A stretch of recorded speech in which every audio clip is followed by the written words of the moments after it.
Welcome to my YouTube channel. হযরত ইউসুফ আলাইহিসসালামের জীবনী পর্ব ১ স্বপ্ন, হিংসা এবং কূপের অন্ধকার।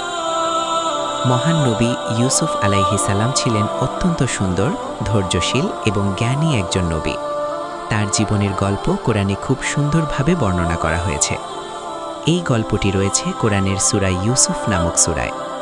এই সূরাকে অনেক আলেম কোরআনের সবচেয়ে সুন্দর গল্প বলেছেন। নবী পরিবারের সন্তান হযরত ইউসুফ আলাইহিসসালাম ছিলেন মহান নবী ইয়াকুব আলাইহিসসালামের প্রিয় পুত্র।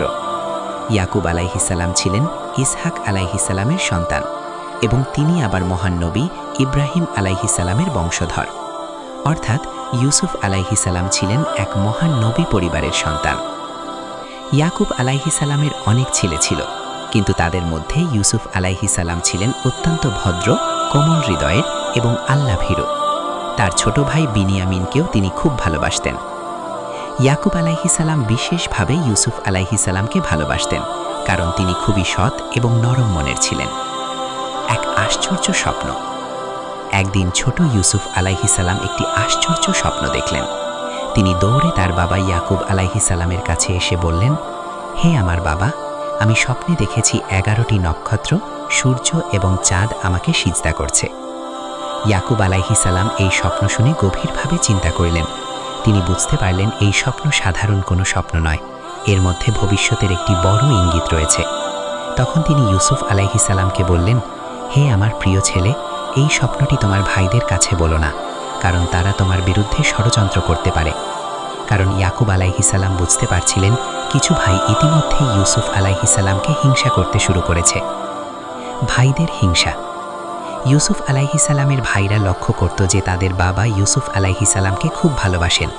তারা একে অপরকে বলতে লাগলো, আমাদের বাবা ইউসুফ আর তার ভাইকে আমাদের থেকে বেশি ভালোবাসেন, অথচ আমরা সংখ্যায় বেশি। এই হিংসা ধীরে ধীরে তাদের মনে বড় হয়ে উঠতে লাগলো।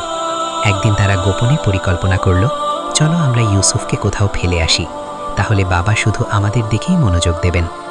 কেউ বলল তাকে হত্যা করতে, আবার কেউ বলল, না, তাকে হত্যা করো না, বরং তাকে দূরের কোনো কূপে ফেলে দাও, তখন কোনো পথিক এসে তাকে নিয়ে যাবে। শেষ পর্যন্ত তারা এই পরিকল্পনাতেই রাজি হলো। বাবার কাছে অনুমতি চাওয়া। পরদিন তারা ইয়াকুব আলাইহিসসালামের কাছে এসে বললেন, হে বাবা, ইউসুফকে আমাদের সাথে পাঠিয়ে দিন, আমরা তাকে নিয়ে খেলবো এবং ঘুরে বেড়াবো।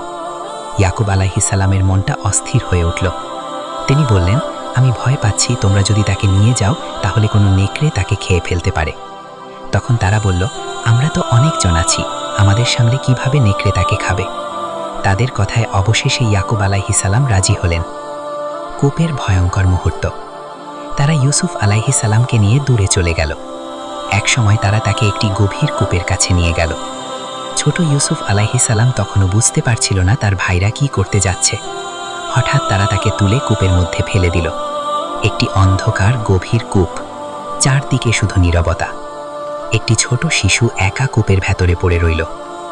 কিন্তু সেই মুহূর্তে আল্লাহ ইউসুফ আলাইহিসসালামকে ওহির মাধ্যমে সান্ত্বনা দিলেন, একদিন তুমি অবশ্যই তাদের এই কাজের কথা স্মরণ করিয়ে দেবে, আর তারা তখন বুঝতেও পারবে না।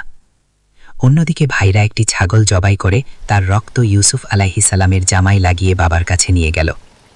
তারা কাঁদতে কাঁদতে বলল, বাবা, আমরা দৌড় প্রতিযোগিতা করছিলাম, ইউসুফকে আমাদের জিনিসের কাছে রেখে গিয়েছিলাম, তখন একটি নেকড়ে এসে তাকে খেয়ে ফেলেছে।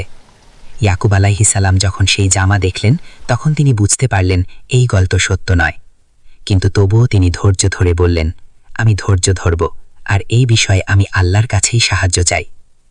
এদিকে ইউসুফ আলাইহিসসালাম তখনও সেই অন্ধকার কূপে একা অপেক্ষা করছিলেন, কিন্তু আল্লাহর পরিকল্পনা ছিল আরও বড়। ভাই, পরবর্তী পর্বে জানতে পারবেন কিভাবে এক কাফেলা ইউসুফ আলাইহিসসালামকে কূপ থেকে উদ্ধার করল এবং তাকে মিশরে নিয়ে গিয়ে দাস হিসেবে বিক্রি করা হলো।